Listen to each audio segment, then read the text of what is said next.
Hey guys, welcome back. So now we're in Matthew chapter 8. We are leaving behind the Sermon on the Mount and stepping into more of Jesus' ministry outside of his sermon. So I'm really excited again about all of this. I hope you are reading through these chapters one by one, each video, just going through the chapter over and over again. So read chapter 8, and now let's break it down. So Matthew chapter 8 begins with him coming down from the mountain. It says, "When he came down from the mountain, great crowds followed him. And behold, a leper came to him and knelt before him, saying, 'Lord, if you will, you can make me clean.' And Jesus stretched out his hand and touched him, saying, 'I will, be clean.' And immediately his leprosy was cleansed. And Jesus said to him, 'See that you say nothing to anyone, but go, show yourself to the priest, and offer the gift that Moses commanded for a proof to them.'" And I want to highlight some points here before we move on to the next section. First of all, imagine being this leper, right? And you have to kind of understand the context too. If you were a person with leprosy in the Old Testament and during that time in that era, you were considered unclean. And that meant that you had to keep yourself distant from people who were clean. Anybody that carried this kind of disease pretty much had to live in isolation. They lived outside city limits. They lived outside by a certain distance from most common people in the way they traveled, because they weren't allowed to touch them because the disease was contagious. And this is how they mitigated the spread of disease by categorizing certain people as lepers or as unclean and separated them from society. This leper, though, hears Jesus' message on the Sermon on the Mount, and something clicks, and he hears something tell him, "I need to go to this man." And so this leper, after hearing Jesus come and watching him come down from the mountain in which he just gave this message, goes before him and says, "I know you can do this. It's just a matter of will you do it?" And Jesus says, "I will." And he touches him, and he's clean. And this is awesome because ceremonially, right, in the Old Testament, if I'm clean and I touch someone who is unclean, now I'm unclean. Now we're both unclean. But here Jesus is clean, the son of David, the son of Abraham. Remember what Matthew said in the beginning of chapter 1, verse 1. He's the son of David, the son of Abraham. He's clean. Touches the leper who's unclean and makes him clean. Now they're both clean. This only happens with the son of David. This only happens with the son of Abraham. It only happens with Jesus because he's different. And this man, he's healed. And what does Jesus say? Tell no one. Why? Because Jesus just finished a sermon that says, hide yourself. Don't do these things in order to show yourself off. He's living out what he's teaching. But he's also telling him, go to the priest and offer the traditional gift and all of that, and show them that you're clean now. Because again, he hasn't come to abolish the law, he come to fulfill it, right? So he's proving to those surrounding this event that's happening right now, hey, go take the proper steps culturally and according to the law and show that you are actually clean. And he does that. And this is awesome. This is awesome because Jesus immediately, coming down from the mountain, is following not only his own teaching, but is proving that he is different by making the unclean clean. Then, Scripture tells us when he entered Capernaum, however you want to say it, so he entered that city, or that region. A centurion came forward to him, appealing to him, "Lord, my servant is lying paralyzed at home, suffering terribly."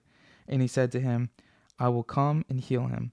But the centurion replied, "Lord, I am not worthy to have you come under my roof, but only say the word, and my servant will be healed. For I too am a man under authority, with soldiers under me. And I say to one, 'Go,' and he goes, and to another, 'Come,' and he comes, and to my servant, 'Do this,' and he does it." When Jesus heard this, he marveled, and he said to those who followed him, "Truly I tell you, with no one in Israel have I found such faith. I tell you, many will come from the east and the west and recline at the table with Abraham, Isaac, and Jacob in the kingdom of heaven. While the sons of the kingdom will be thrown into outer darkness. In that place there will be weeping and gnashing of teeth." And to the centurion Jesus said, "Go, let it be done for you as you have believed." And the servant was healed at that very moment. Now, I know that was lengthy, and I hope you're staying with me, but understand how Jesus is moving from one moment of healing to another moment of healing. And here he's approached by a Gentile, so someone who's not a Jew, and he pleads with him and says, "Can you heal my servant because he's sick? He's paralyzed." And Jesus says, "Yeah, I'll go. I'll go to your house and we can sort this out." But the centurion stops him and says, "No, just say the word, because I have authority and I'm very familiar with it. When I say something needs to get done, I tell the right people and it's done. And I believe that if you do the same thing, I know it'll be done." And so this is also a sign of respect from the centurion, because the centurion knows that if Jesus, being a Jew, goes into his home, he is made ceremonially, right, unclean. So Jesus would go from clean to unclean.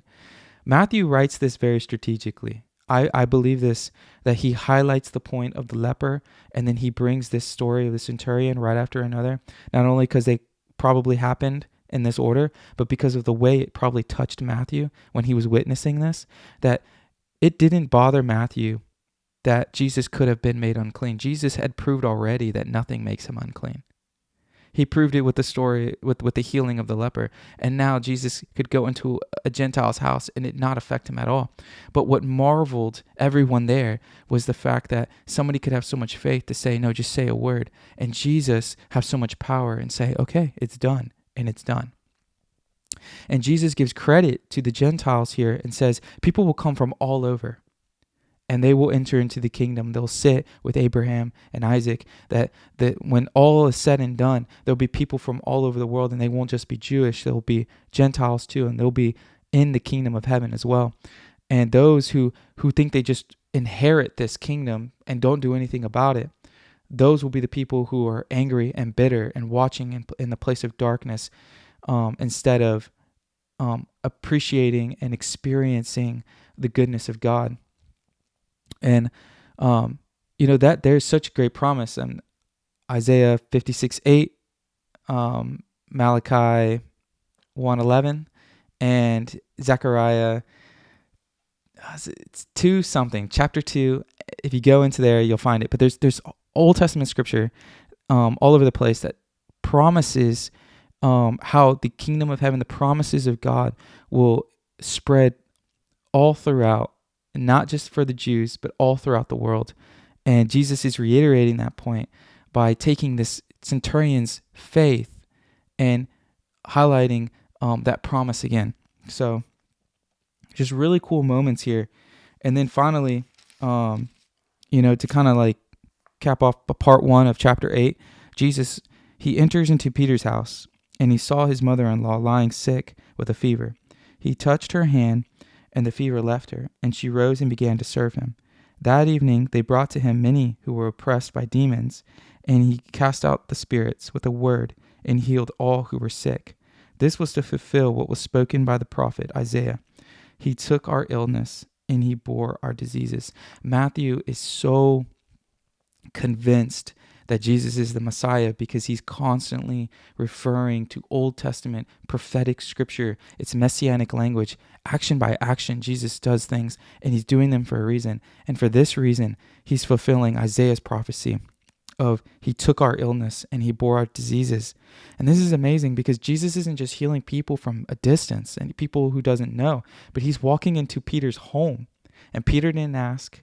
Peter's wife didn't ask. None of the disciples asked. Jesus just simply saw, "Hey, your mother-in-law's sick." And he touches her and she's healed. And her response to being touched, her response is to serve Jesus. And that's honestly, without getting preachy, is how we should respond every time we're touched by the Lord, is just to serve. And then again, Matthew says, in that moment, right, many were brought to him, and he cast out the demons, and he heals the sick. And this is the goodness of the Lord. So we'll stop there, Matthew chapter 8, part 1, and we'll go into part 2 in the next video and kind of continue what's happening in Jesus' ministry. But anyway, super excited to continue this with y'all. Love y'all. Have a great day. Be blessed.